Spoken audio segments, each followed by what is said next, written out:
C'est la rentrée à Caramel Campus, la plus grande université de magie du pays. Et trois étudiants en particulier font leur rentrée. Tout d'abord, il y a Paloma, une jeune fille très timide, un peu ronde, un peu awkward, qui espère profiter de cette rentrée pour se réinventer. Il y a Gertrude qui arrive, qui est bien sous tout rapport, très très confiante, très grande, très forte, très assurée, et qui arrive avec son petit copain qu'elle a depuis le collège, qui s'appelle Quentin, main dans la main, très contente. Et surtout, il y a le prince Mathurin, qui est le prince du royaume lointain, le prince héritier. Il est élu de 5000 prophéties. Le jour où il est né, il y a des phénix qui ont chanté dans le monde entier, enfin tout le monde le connaît. Et le prince Mathurin en particulier, on le suit lors de la journée d'orientation sur le Caramel Campus, et on remarque qu'en fait il est assez seul. Il essaye d'avoir des connexions avec des gens, mais tout le monde s'intéresse à lui parce qu'il est le prince, et pas parce qu'il est juste Mathurin. Et il cherche juste quelqu'un qui l'appelle juste Mathurin. Et il trouve pas.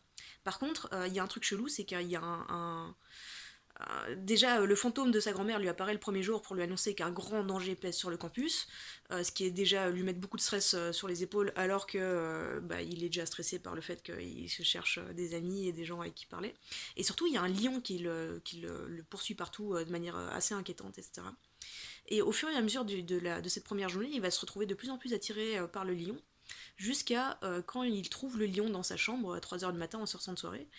Et bah, il va se sentir très attiré, il va vouloir s'asseoir devant lui et embrasser ce lion qui parle pas et qui ronronne doucement et qui ferme les yeux comme ça, comme un chat. Ensuite, il y a Gertrude donc, qui arrive avec son petit copain, Quentin, qui elle est super excitée par tout ce que Caramel Campus offre, elle a envie de s'inscrire à tous les cours, elle a envie de faire partie de toutes les assos, etc. Elle est super contente d'être là. Et Quentin, il est de plus en plus effacé, on sait pas trop ce qu'il veut, etc. Ça va à tel point que il évite Gertrude et plutôt que d'aller à une grande soirée avec elle, il préfère, enfin en costume et tout, il préfère juste enlever son visage. Donc il se retrouve sans visage. Et il dit à Gertrude, il lui ment, et il dit je trouve plus mon visage donc je peux pas aller à la soirée. Et Gertrude dit non, non, mais je vais retrouver ton visage pour te le ramener, quoi, pour que tu puisses aller avec moi à la soirée. Et donc elle cherche dans tout le campus pendant cette grosse soirée auquel elle voulait aller, qui est la grosse soirée des Diablotins. Pendant cette grosse soirée, elle cherche le visage. Et donc la grosse soirée des Diablotins qui a lieu pendant qu'elle cherche ce visage, c'est la soirée des Diablotins, qui est une association du campus qui chaque année essaye d'invoquer un démon pour arrêter le temps juste avant les partiels et pour, plutôt qu'étudier pour les partiels, faire une énorme soirée qui dure 3 semaines, etc. Et pour cette invocation, ils ont besoin d'une pucelle, parce qu'il faut une pucelle sacrificielle, entre guillemets.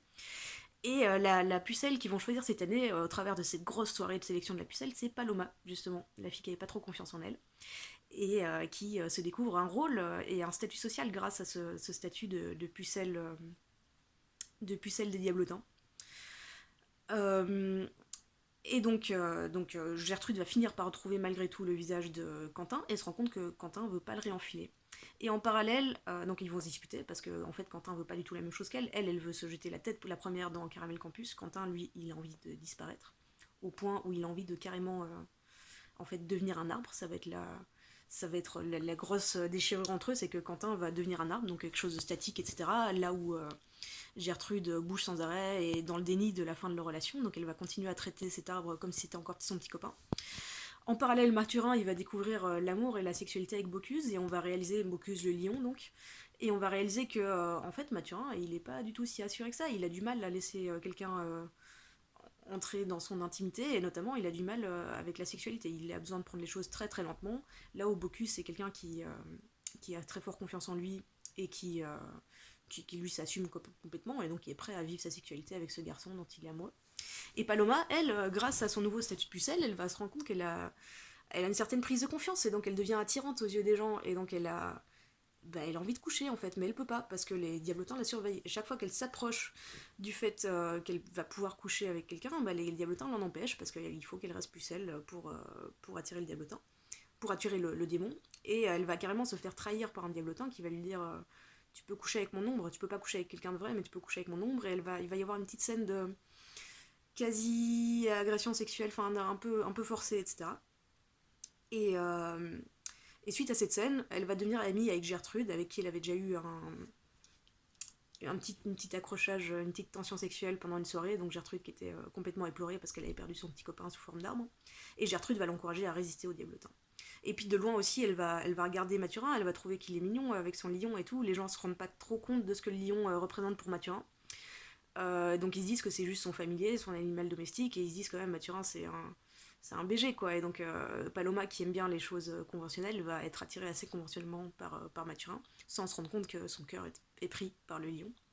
Et tout ça donc va culminer lors de la soirée d'invocation du démon, où Paloma va se dire bah non, moi non, bah je veux pas invoquer ce démon, surtout qu'elle va se rendre compte que finalement les diablotins l'ont totalement arnaqué, donc la soirée qu'elle va aider à organiser, pour laquelle elle va aider à arrêter le temps, elle n'a pas le droit d'y participer parce qu'elle doit tenir compagnie au démon, c'est ça le marché. Le démon doit avoir une ficelle, elle va s'échapper. Le démon Furax va dire tant qu'il va se venger en avalant le soleil et en disant tant que vous ne me donnez pas une pucelle, je vous rends pas le soleil et vous êtes tous dans la merde. Et à ce moment-là, Mathurin va se dire mais moi je suis puceau en fait, moi je vais m'offrir et je vais sauver le campus. Donc ses instincts de sauveur du monde vont réapparaître. Et là, Bocuse, Furax, pour la première fois de leur relation, va se dire mais enfin non, genre j'ai mis tellement de temps à entrer dans ton intimité, tu vas t'offrir à un démon boomer qui t'attire même pas juste parce que t'as ce complexe du héros. Et, euh, et Gertrude, quant à elle, va trouver un moyen d'utiliser l'arbre de Quentin, d'en faire une arme ou un moyen de transport ou un bateau ou quelque chose qui va permettre de vaincre le démon. Donc c'est elle qui va finalement libérer le campus. Et donc on va libérer le campus du démon, tout le monde est super content, on est enfin libre, on s'est débarrassé du grand méchant, sauf que en fait c'est le jour de partiel, donc c'est pour ça, ils voulaient faire la soirée juste avant le partiel, ils ont invoqué le démon juste avant les partiels, et bah ok, ils ont vaincu le démon, mais derrière, il faut aller passer les examens, donc il est temps. Voilà, j'ai un peu dépassé, sorry, plein de bisous.